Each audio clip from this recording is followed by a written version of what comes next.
Ladies and gentlemen, boys and girls, we are back, and this time we've got the #1 sports betting algorithm out there. We're here with Outlier, the premium version, and we're using their AI picks for today's video and going forward. So if you want access to these, go down in the comments below and use my link to get this, or actually it'll be in the description, but use my link and you can have full access to this for the price that it goes. Maybe a little bit of a discount if they throw that in there. But today, the first bet that we're going to do 5, and the first one is going to be the under on OG Anunoby here for this Knicks-Pacers game. As you can see here, it gives you last 5, last 10, last 20 head-to-head, and then this year and the year prior as well.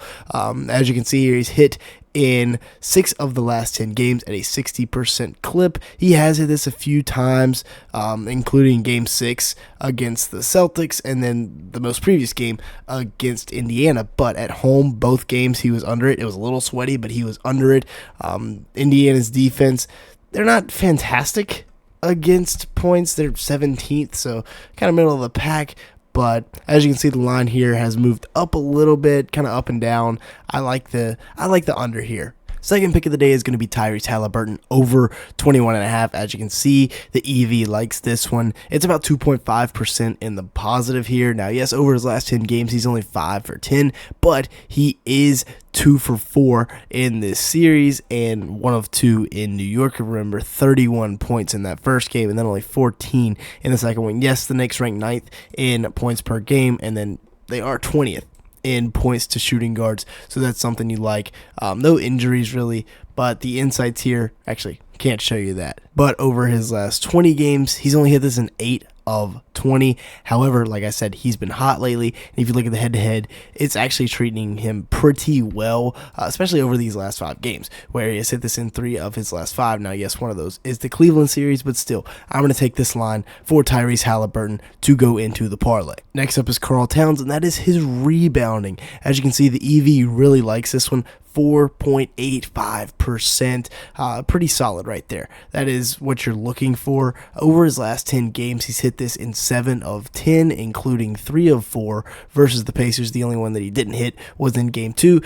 The Pacers are not great when it comes to rebounding. They are 21st, and then versus centers, they are 25th. So this is a smash play once again. Karl Towns has been hitting this a ton in this series. The rebounding chances, he's getting 19.8 per game. So dang near 20 a game, and he's converting on a lot of them. He is a pretty solid rebounder when he doesn't get into foul trouble. If you look at this, his fouls are crazy high, and surprisingly, he only had 3 in game 3. So not sure what the reasoning behind him only getting those 10 rebounds were in game 3, but still, I'm going to take this line, or those 7 rebounds, excuse me. Still, I'm going to take this line. He's hit in 80% of his last 5 games, 75% of the head-to-head matchup, and 50% of the last 20. Good enough for 55% for the entire year.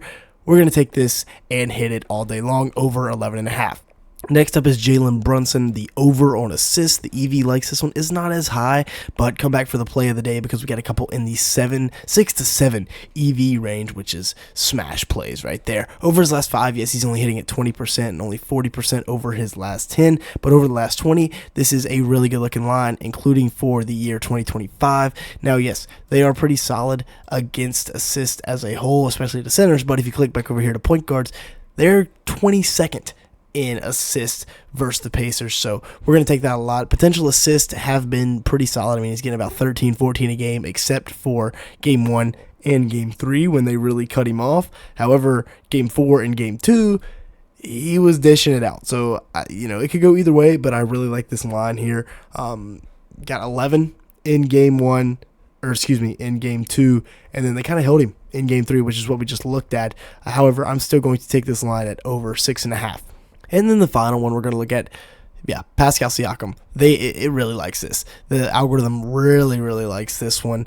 If you look at points against overall, yes, they are 9th. Versus power forwards, they are 6th. So it might be a little bit of a tough spot when you think about it. However, over his last 10, yes, he's only 2 for 10. But if you look at the last 5 when he's been playing the Knicks, he's 2 for 4, including games for 39 and 30 points. Yes, these 2 games he didn't hit. So if you want to go with a little bit of a reduced line, which it'll also show you this, or the alt lines here, You can go down to like 17.5 where he's hit it in 3 of his last 5. But if we're staying here at 21.5, I still like this play. The algorithm really likes this play. They're feeling him going off like he did in Game 2 in the Garden. So the last play of the day is going to be Pascal Siakam with the over 21.5 points.